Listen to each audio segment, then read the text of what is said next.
Assalamualaikum warahmatullahi wabarakatuh. Bismillah, alhamdulillah, wassalatu wassalamu ala rasulillah, amma ba'dah. Faqad qala al-muallifu wa nafa'ana bi ulumihi fid dharaini, amin amin ya rabbal alamin.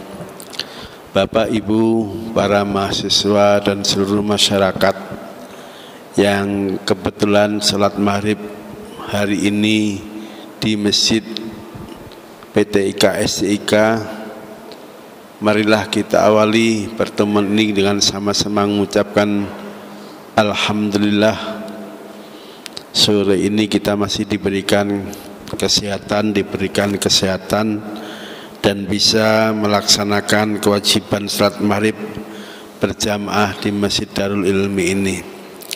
Semoga keberadaan kita di masjid ini dari awal sampai akhir semuanya dicatat Allah sebagai amal soleh yang akan mengantarkan keridhoannya fiddin wa dunya wal akhirah. Amin amin ya rabbal alamin. Salawat salam semoga senantiasa dilimpahkan kepada baginda Nabi Muhammad sallallahu alaihi wasallam beserta para keluarga, para sahabat dan seluruh umatnya sampai akhir zaman. Kita niat i'tikaf, nawaitul i'tikafa fi hadzal masjid, niat talabil ilmi. Semoga apa yang kita lakukan di malam hari ini semuanya mendapat rahmat, mendapat barokah dari Allah Subhanahu wa taala. Malam ini kita akan melanjutkan membahas surat Al-Baqarah ayat 23. Posisinya halaman 4 di bagian agak bawah, baris ke-8 dari bawah. A'udzubillahi minasyaitonir rajim. Bismillahirrahmanirrahim. Qala al-muallifu wa nafa'ana bi ulumihi fid dharaini, amin amin ya rabbal alamin. Wa in kuntum fi raibim mimma nazzalna ala abdina. Saya membaca kitab tafsir ini seperti dulu guru saya ngaji, saya ikut ngaji ketika mondok di pesantren Al-Falah Ploso Kediri.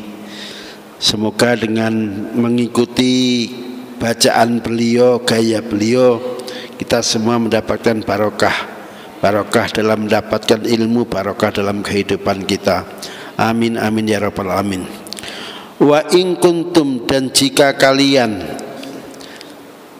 iku fi raibin, khobarnya kana itu, iku fi raibin dalam keraguan, sakin maksudnya keraguan, mimma dari wahyu, nazzalna yang aku Allah telah menurunkan, ala abdina kepada hambaku Muhammadin yakni Nabi Muhammad, minal Qur'ani yakni minal Qur'ani dari wahyu Al-Qur'an,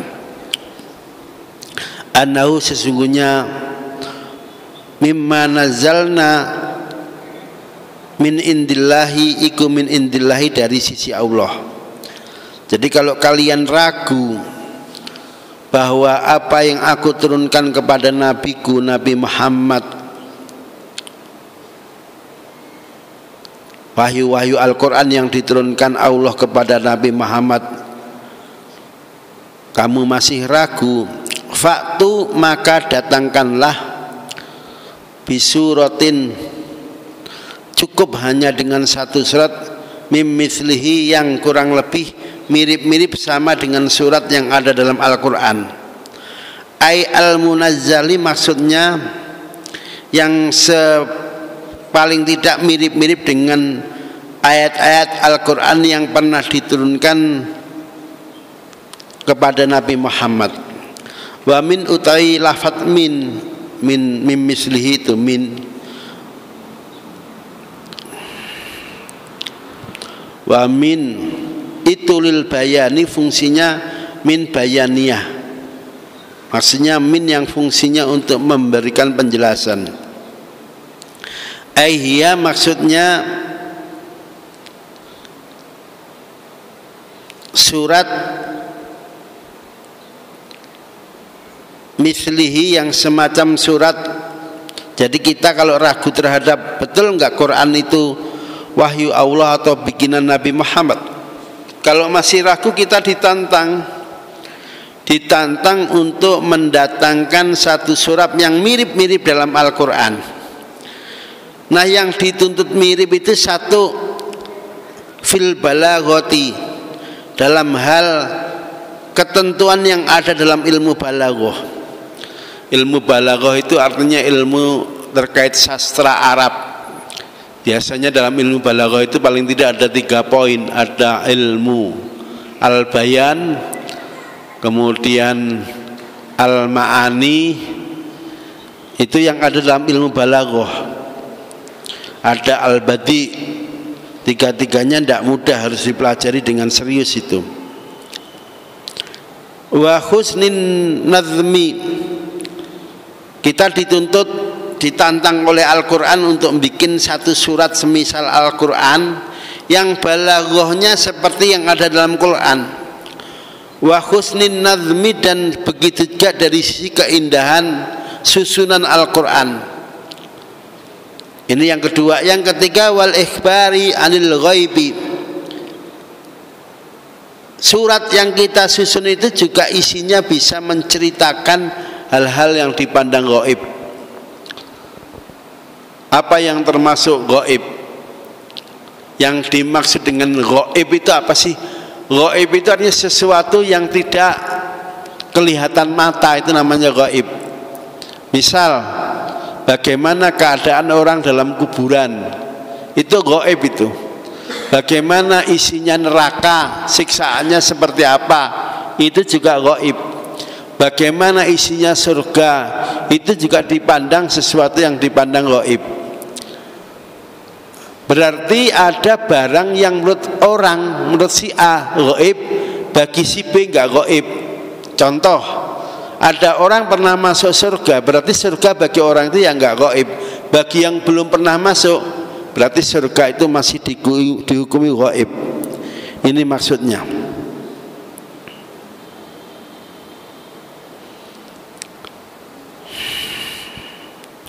Wasuratu, adapun definisi surat. Surat itu apa sih?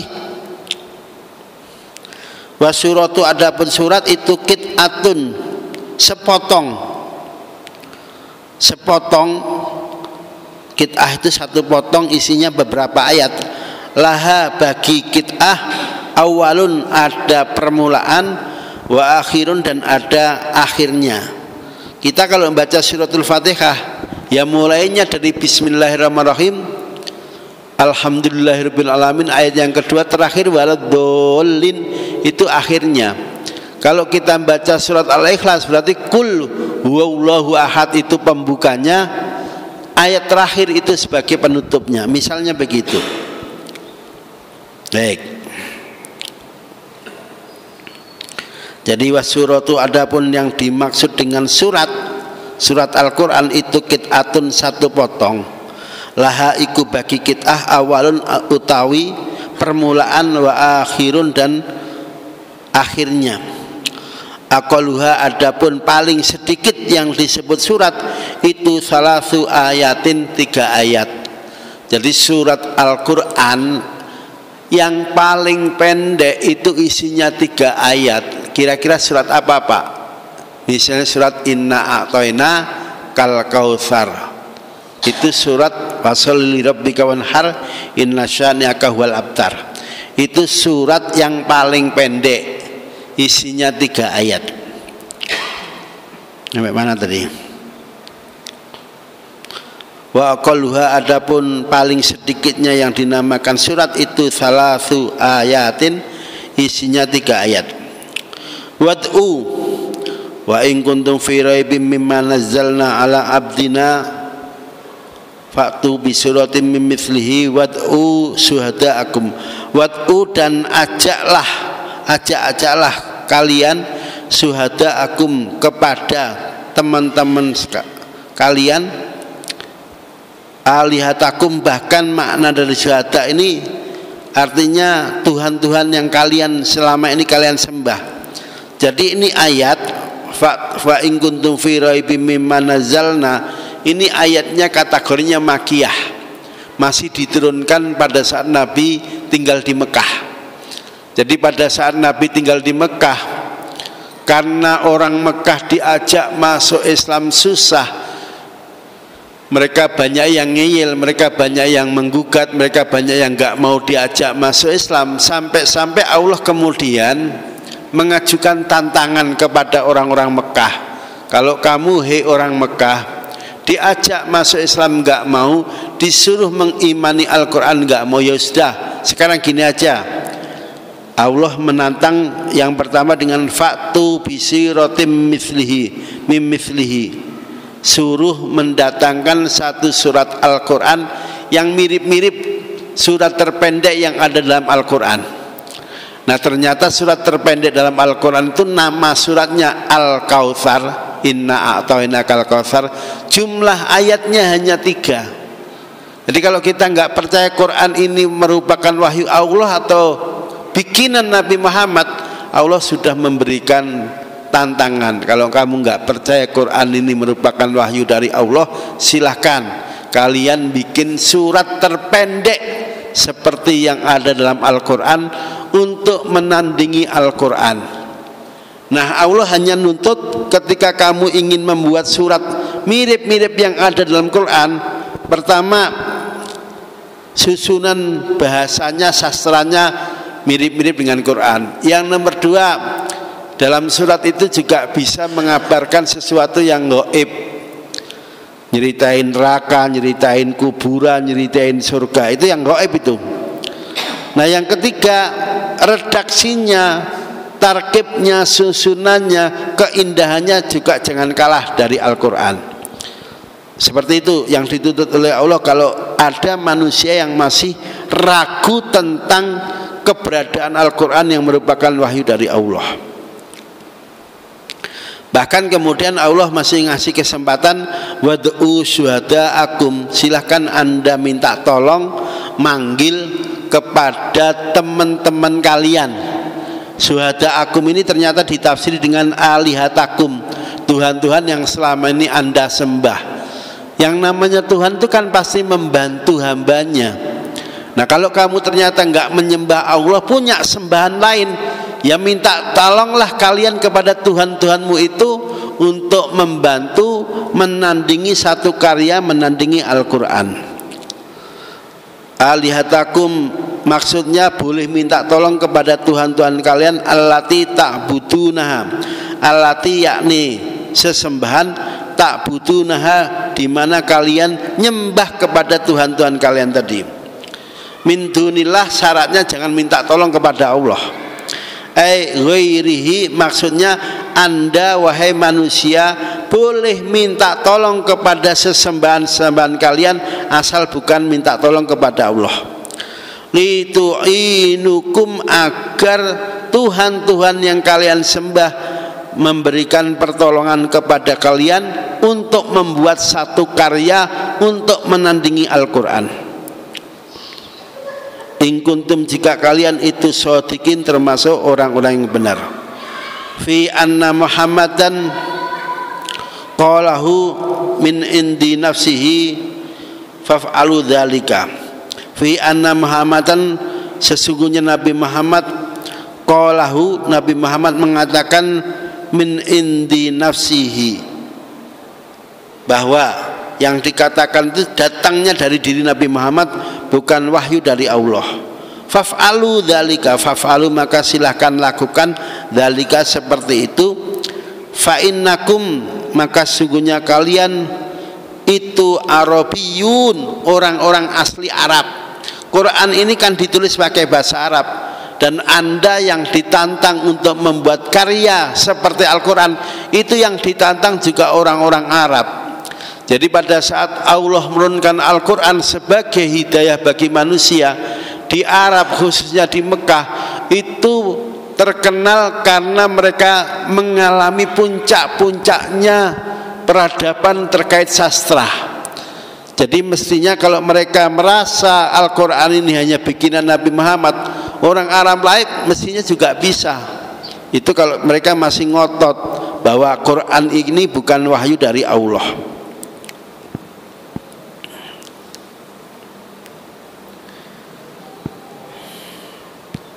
Fa innakum Arabiyun, fa innakum maka sungguhnya kalian semua itu kan Arabiyun, orang-orang Arab, bukan orang Indonesia yang ditantang suruh bikin Quran berbahasa Arab. Arabiyun fasohahu misluhu, fasohahu maka sesungguhnya kefasihan mereka untuk ngomong bahasa Arab, baca naskah berbahasa Arab itu mislahu, tidak lebih, kurang lebih ya sama seperti Nabi Muhammad yang juga lahir dan dikirim menjadi nabi di tanah Arab. Walamma ajazu, dan ketika orang-orang Arab yang ditantang tadi tidak sanggup, berarti dia nggak sanggup andalika untuk membuat satu karya menandingi Al-Quran. Qala ta'ala, qala kemudian berfirman Allah kemudian setelah melihat orang Arab yang disuruh mengimani Al-Quran nggak mau, tapi ketika disuruh membuat menandingi karya seperti Al-Quran juga nggak bisa, bahkan mereka boleh minta tolong kepada Tuhan-Tuhan yang mereka sembah. Akhirnya Allah mengatakan fa'illam taf'alu, jika kalian tidak sanggup melakukan pekerjaan dzukiro yang sudah disebutkan, li'adzikum, mereka nggak sanggup li'adzikum karena kelemahan mereka, walan taf'alu dan sepasti mereka nggak akan sanggup untuk melakukan dzalika, membuat karya untuk menandingi Al-Quran. Walan taf'alu dzalika andan zuhuri ijazihi i'tiradun. Jadi ketika mereka pasti nggak akan sanggup untuk membuat karya menandingi Al-Quran karena lidzuhuri ijazi, karena memang sudah terlihat kelemahan mereka. Jadi kalau kamu memang nggak sanggup untuk membuat karya yang bisa menandingi Al-Quran, yang bisa mengalahkan Al-Quran, fattaku, maka hendaknya kalian segera minta penjagaan, minta perlindungan bil imani dengan cara mengimani Allah, bil imani dengan cara mengimani billahi kepada Allah. Wa innahu laisa min kalamil basar, wa innahu dan sesungguhnya Al-Quran itu laisa bukanlah min kalamil basar, dari perkataan manusia. Jadi kita harus yakin seyakin-yakinnya Quran yang tiap hari kita baca ini bukan sembarangan, ini bukan karya manusia, tapi ini merupakan karya yang menjadi wahyu Allah kepada Nabi Muhammad. Jadi kalau kamu sekarang sudah ditantang ternyata juga nggak sanggup untuk membuat karya menandingi Al-Quran, ya segera minta perlindungan dari Allah. Jadi suruh bertakwa kepada Allah, suruh mengimani Allah dan minta perlindungan. An-nar allati waquduhan nasu wal hijarah, an-nar juga minta perlindungan dari siksa api neraka. Allati waqudwa kang utawi bahan bakarnya api neraka itu annasu, manusia-manusia, al-kufaru yang ingkar. Jadi nanti orang-orang yang kafir kepada Allah itu akan dimasukkan dalam neraka sekaligus mereka yang menjadi bahan bakarnya. Lah bahan bakarnya neraka itu apa? Waqudha utawi bahan bakarin rokok itu annasu manusia, al-kufaru yang ingkar-ingkar kepada Allah, wal hijaratu dan bahan bakar neraka itu bentuknya batu, kaasnamihim, batu-batu yang dulu pernah dibikin untuk membuat patung yang patung-patungnya mereka sembah. Jadi isinya neraka itu manusia yang kafir sama patung-patung batu yang dulu dia buat untuk disembah, itu juga bisa menjadi bahan bakar neraka. Kaasnamihim seperti patung-patung mereka, minha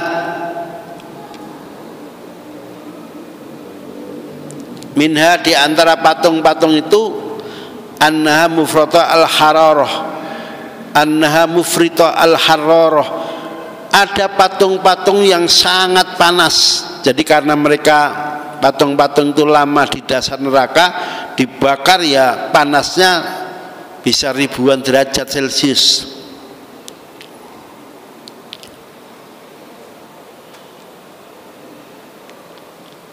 La kanaril dunya, panasnya enggak seperti api yang sifatnya duniawi. Tankutu bil hatabi wa nahwihi, biasanya panas di dunia ini kan sumbernya dari kayu bakar atau sejenisnya. Jadi kalau di neraka itu bahan bakarnya yang bisa menciptakan api yang sangat panas itu pertama ya dari manusia. Manusia yang kafir tentunya, bukan manusia yang beriman. Kalau manusia yang beriman nggak ada yang masuk neraka. Yang kedua yang menjadi bahan bakar adalah patung-patung yang dulu dibuat manusia, itu juga nanti menjadi bahan bakar dari api neraka.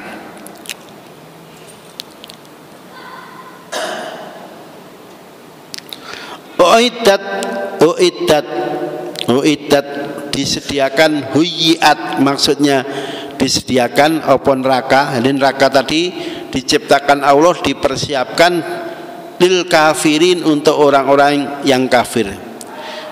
Ya yu'adzabuna biha jumlatan musta'nifatan. Yu'adzabuna, orang-orang kafir itu nanti semuanya disiksa biha di dalam neraka. Babasir ay akhbir, babasir dan sampaikanlah kabar yang menggembirakan alladzina kepada manusia-manusia amanu yang beriman. Saddaku billahi, saddaku maksudnya orang-orang yang membenarkan billahi kepada Allah. Wa amilu dan berikan kabar gembira kepada orang-orang yang beramal as-solihati yang baik-baik. Maksudnya apa? Minal furudi, orang-orang umat-umat yang beramal baik, mengerjakan hal-hal yang sifatnya wajib seperti sholat 5 waktu, puasa Ramadan, wan nawafili, dan orang-orang yang mau mengerjakan amalan-amalan sunnah. Selain sholat 5 waktu, dia mau duha, dia mau tahajud, dia mau qobliyah, dia mau ba'diyah. Selain puasa wajib Ramadan, dia mau nambah puasa Senin Kemis misalnya. Anna ai bi anna lahum, sesungguhnya bagi mereka orang-orang yang mengamal soleh tadi, jannatin, taman-taman surga, hadaiko, maksudnya jannatin itu adalah taman-taman data sajarin yang isinya pohon-pohon, wa masakina, dan isinya orang-orang yang tinggal di situ. Jadi surga itu bukan area yang kosong melompong, tapi area yang indah, isinya taman-taman. Karena taman ya pasti ada villa, ada pohon-pohon, ada bunga-bunga dan sebagainya. Tajri min tahtiha, tajri yang ngalir min tahtiha, dari bawah pohon-pohon tadi, al anharu, sungai-sungai, ail miyahu maksudnya air, fiha di dalam air yang banyak tadi, an-nahru ada sungai, al maudhi'ul ladzi yajri fihil ma. Nahrun itu adalah al maudhi', tempat, alladzi yakni satu tempat, yajri fihil ma, yang di dalamnya air-air mengalir. Li anal ma'a, sesungguhnya air, yanharru ay yakhfaruhu, wa isnatul jarri ilahi majazun. Jadi karena yang namanya sungai itu berarti di situ ada air-air yang ngalir, dan penyebutan sungai di surga ini disebut sebagai ungkapan untuk memberikan rasa nyaman dan kegembiraan bagi para penghuni surga. Kullama ruziku minha, ketika penghuni surga itu diberikan rizki berbentuk pohon-pohon yang tentu menghasilkan buah, min samaratin, dari buah-buahan, rizqon sebagai rizki, qalu para penghuni surga banyak yang berkata, hadzal ladzi ruzikna min qablu, kayaknya buah-buahan yang kita makan ini dulu pernah Allah berikan kepada kita.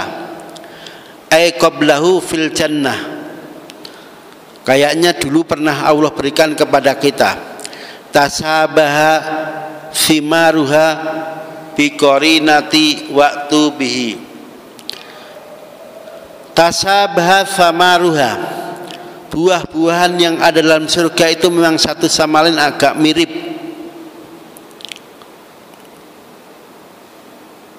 Agak mirip satu sama lain sehingga orang menduga kalau yang itu dulu pernah diberikan kepada mereka. Karena mereka menduga begitu, Allah kemudian mengatakan waktu bihi birizki mutasabihan yusbihu ba'dhu ba'dhan launan wa yahtalifu toma'an wa yahtalifu talmuha. Dari sisi warna, buah-buahan yang ada di surga itu mungkin satu sama lain mirip, tetapi begitu digigit dirasakan ternyata rasanya beda. Warna yang agak merah rasanya begini, buah yang warnanya agak hitam begini, dan seterusnya. Walahum fiha azwajun, walahum dan bagi penghuni surga, fiha di dalam surga, azwajun mereka memiliki beberapa istri, minal khuri wa ghairiha, berbentuk bidadari mutahharatun, yang istri-istri tadi selamanya suci, nggak pernah mengalami hadas. Minal haidhi, dia nggak pernah mengalami bulanan. Wa kulli qadharin, dan tidak pernah mengeluarkan sesuatu yang dipandang kotor, misalnya kencing, kentut, nggak pernah itu. Penghuni surga selamanya ya begitu, yang nggak pernah menstruasi, nggak pernah kencing, nggak pernah hadas, nggak pernah kentut, nggak pernah BAB. Wahum fiha khalidun, wahum utai penghuni surga, fiha dalam surga itu khalidun, mereka kekal di dalamnya. Makithuna, maksudnya khalidun itu makithuna, mereka selamanya tinggal di surga, abadan selamanya, la yafnuna, dia tidak pernah mengalami berubah. Kalau di bumi umur 5 tahun masih kelihatan kecil, 15 tahun mulai menjadi remaja, 30 tahun dewasa, 70 tahun jadi aki-aki, 100 tahun mati. Itu di bumi. Kalau di surga enggak, mereka seperti itu selamanya, enggak pernah mengalami perubahan. Nggak pernah kencing, nggak pernah kentut, nggak pernah BAB, nggak pernah menstruasi. Wala yakhrujuna, mereka juga nggak pernah diusir, dikeluarkan dari surga setelah berada di surga. Wa nuzila raddan liqaulil yahud, ayat ini menurut sebagian ulama tafsir diturunkan untuk menolak perkataan orang-orang Yahudi, lima dzaraba ulul masal bitubab fi qolihi wa ayyaslubahu mudzibaba syai'an wal ankabut kama fil ankabut ma aradallahu bidzikri hadhil asya'i al khasisah. Jadi gambaran orang-orang yang berada di surga, satu, mereka bisa menikmati apa saja yang menjadi keinginannya, apa saja yang menjadi keinginannya bisa diwujudkan oleh Allah di surga. Yang nomor dua, penghuni surga itu selamanya ya seperti itu, nggak mengalami perubahan, tidak berubah dari kecil menjadi remaja, menjadi dewasa, menjadi tua, kemudian mati, nggak ada. Jadi seperti itu. Dan mereka penghuni surga selamanya dilindungi oleh Allah, tetap kelihatan bersih, suci, tidak pernah mengalami hadas. Jadi itulah gambaran bagi orang-orang yang nanti berada di surga. Bahkan ada satu riwayat yang mengatakan umur penghuni surga itu dibuat rata. Kira-kira di umur berapa? Ada yang menyebut rata-rata di umur 33 tahun. Ada yang menyebut rata-rata di umur 27 tahun.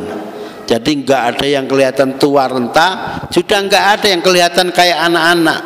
Semuanya kelihatan menjadi laki-laki yang puncak mengalami kegagahan. Kalau dia yang dijadikan sebagai perempuan, ya dia berada dalam posisi puncak-puncaknya cantik. Nah, puncaknya cantik itu ada yang menyebut umur 27 tahun, ada yang menyebut 3. Kalau laki-laki puncak gagah-gagahnya itu ketika umur 33 tahun. Itulah gambaran dari penghuni surga. Enggak ada di surga itu orang yang tua renta, juga enggak ada di surga itu anak-anak kecil. Innallaha la yastahi ayadriba mathalam ma ba'udatan fama fawqaha. Insyaallah ayat ini nanti akan saya jelaskan pada pertemuan berikutnya. Barangkali ada yang ingin bertanya atau ada yang ingin komentar, saya persilahkan. Ini posisi ayat yang tadi saya baca, ayat nomor 33. Jadi Allah menantang kepada manusia yang masih meragukan tentang Al-Quran, silahkan Anda bikin kitab semisal Al-Quran yang isinya, kalau Quran isinya 30 juz 114 surat.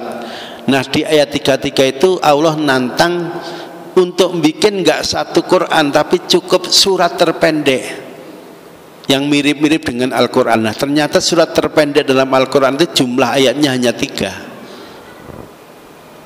Itu ayat yang hanya 3 itu pas di surat Inna a'toina kal kautsar, Al-Kautsar.